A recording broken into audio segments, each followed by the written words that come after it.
여러분의 고민을 함께 생각해보고 또 해결책도 함께 찾아보는 시간입니다. 한국인 심리학 콘서트, 이 시간을 통해서 내가 이런 상황에 처하면 나는 어떤 선택들을 할까 한번 생각해 보시면 좋을 것 같습니다. 오늘도 두 분과 함께 이야기 나누겠습니다. 가정경영연구소의 강학중 소장님, 그리고 나오미 가정문화연구원의 김숙기 원장님, 두 분 함께 하십니다. 안녕하세요. 안녕하세요. 안녕하세요. 자, 여러분도 사연 들으시면서 나라면 이런 경우에 어떻게 할까 한번 같이 생각해 보시면 되겠습니다. 사연 듣겠습니다.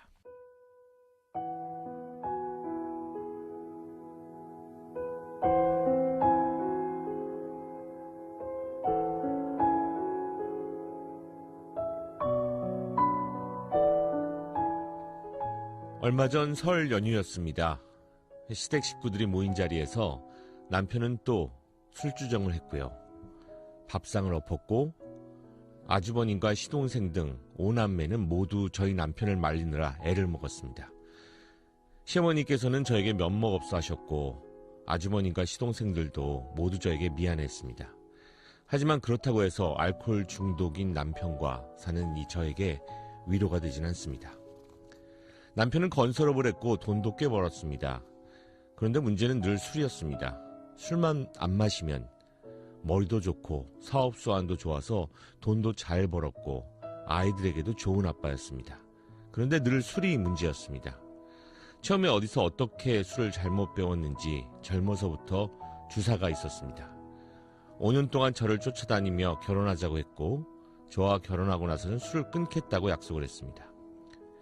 한 5년은 일만 하면서 술을 입에 대지 않길래 약속을 지키나 했습니다.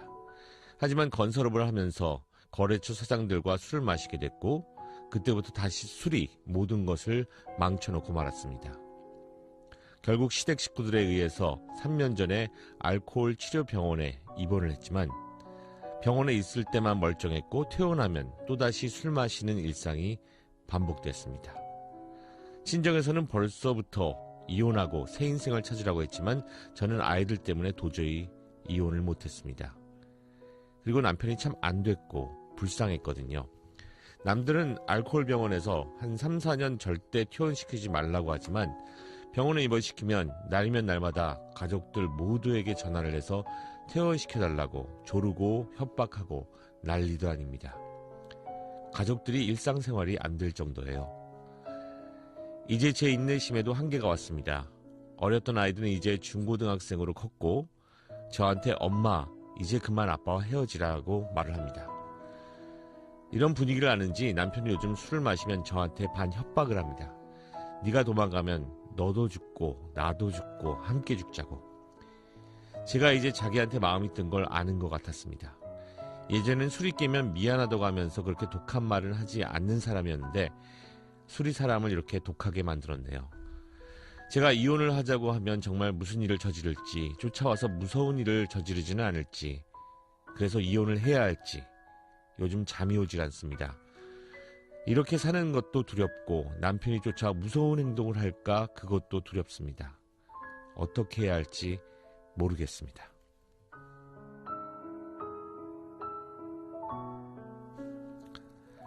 알코올 중독인 남편과 이혼을 해야 할 것인가? 하자니 또 여러 가지 위협을 느끼고 계신 부분이 있고요. 참 애증의 관계, 일단은 부부로 시작을 했었던 두 사람인데 이게 여기까지 지금 도착해 있네요, 두 사람 관계가. 그런 말이 있죠. 모든 인간을 다 구원을 할 수가 없어서 하나님이 어머님을 보내신다고 그런 말이 있는데 네네. 요즘은 악마가 바쁘답니다. 그래서 악마가 바빠서 술을 대신 보낸다는데. 아이고. 그러니까 잘 먹으면 순기능도 있는데 술을 정말 잘못 이렇게 쓰면 정말 가족의 병이 되는 거죠. 그럼요. 예. 저는 인생이 원래 이래도 힘들고 저래도 힘들어요. 사실은. 근데 이제 이분이 진짜 술이 문제였습니다. 술만 문제예요. 이렇게 이제 생각하는데 과연 술만 문제일까? 이제 이런 생각이 좀 들었어요. 이분이 이렇게 술에 의존하게 되는 그런 여러 가지 또 이유들과 또 그 심리에 대해서도 한번 생각을 해봐야 될 것 같고요. 자, 이 사연에 대해서 시민 여러분들은 어떤 반응이었는지 오늘부터 새롭게 김미영 리포터가 시민들을 만나봤습니다.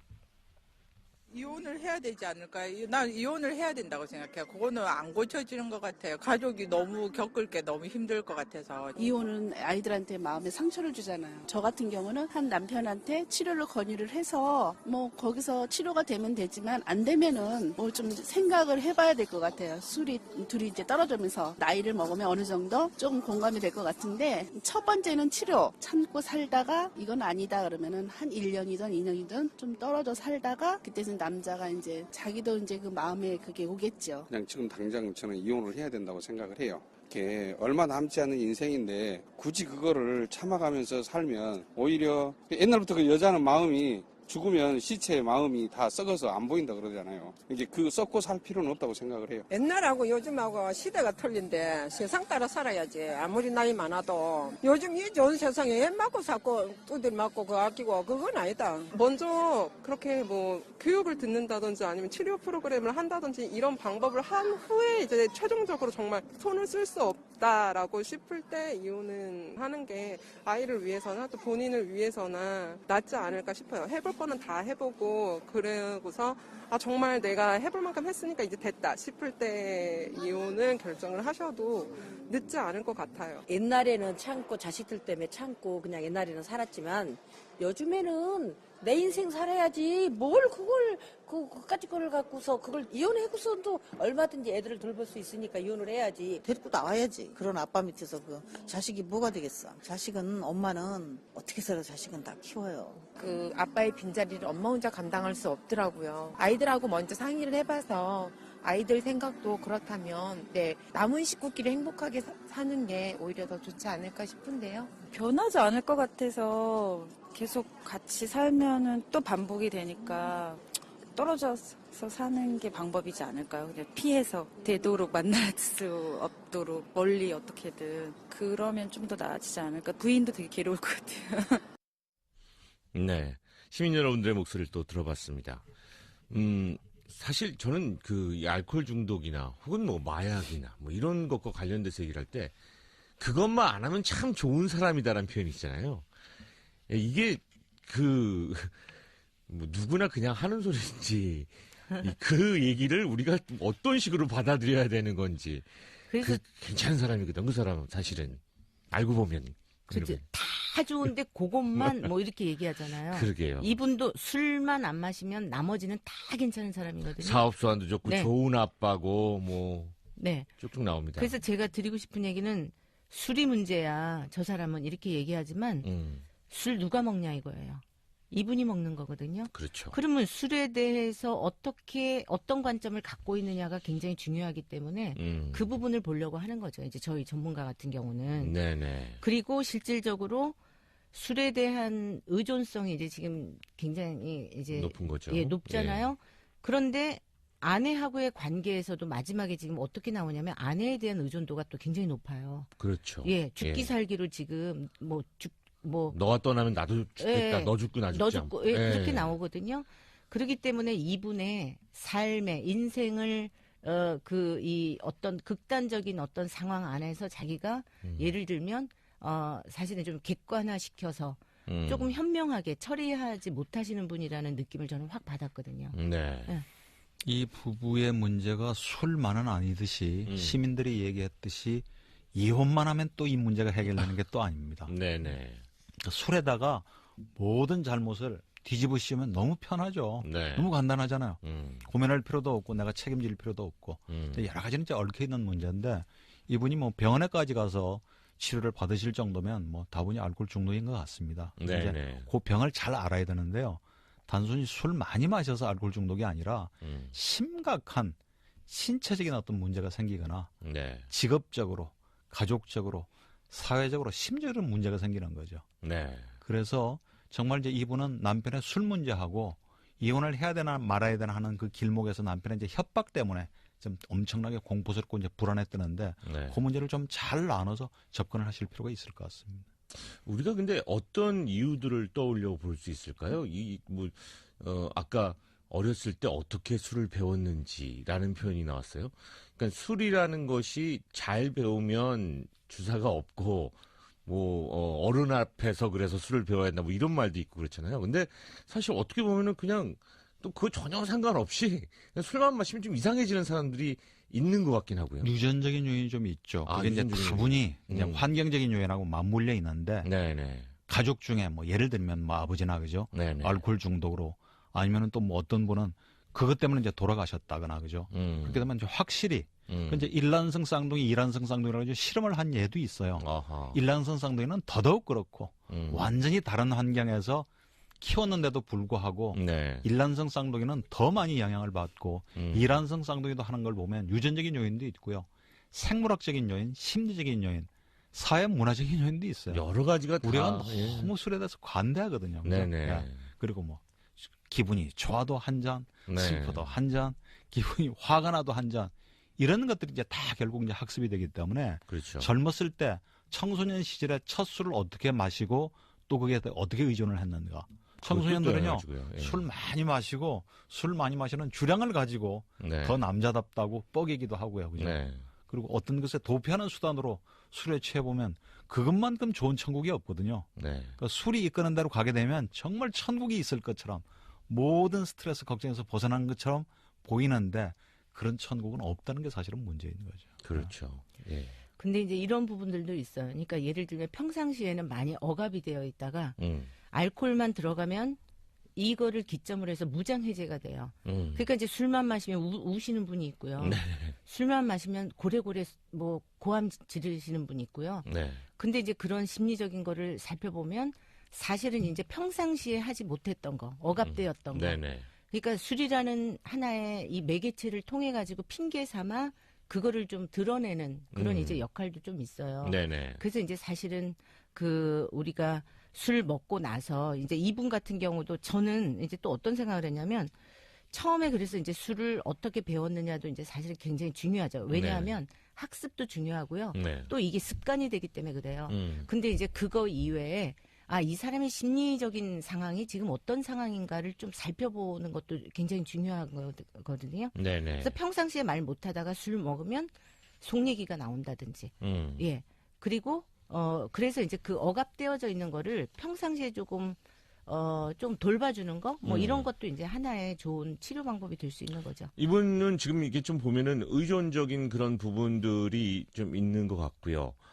그런가 하면 지금 그 이후에 이제 반응이 뭐 알코올 중독 혹은 술이 취하게 되면 뭐 폭력을 행사하는 사람도 있는가 하면 지금 이분 같은 경우는 이제 어느 정도 가족들에 의해서 병원도 가고 뭐 이랬을 때 전화 걸어서 협박을 하고 나 꺼내라, 꺼내내라 이렇게 얘기하고 이제 너 죽고 나 죽자 이런 얘기까지 나오게 되는데 이거 지금 아내분 입장에서는 상당히 신변의 위협을 느끼고 있는 거죠. 당연하죠. 예.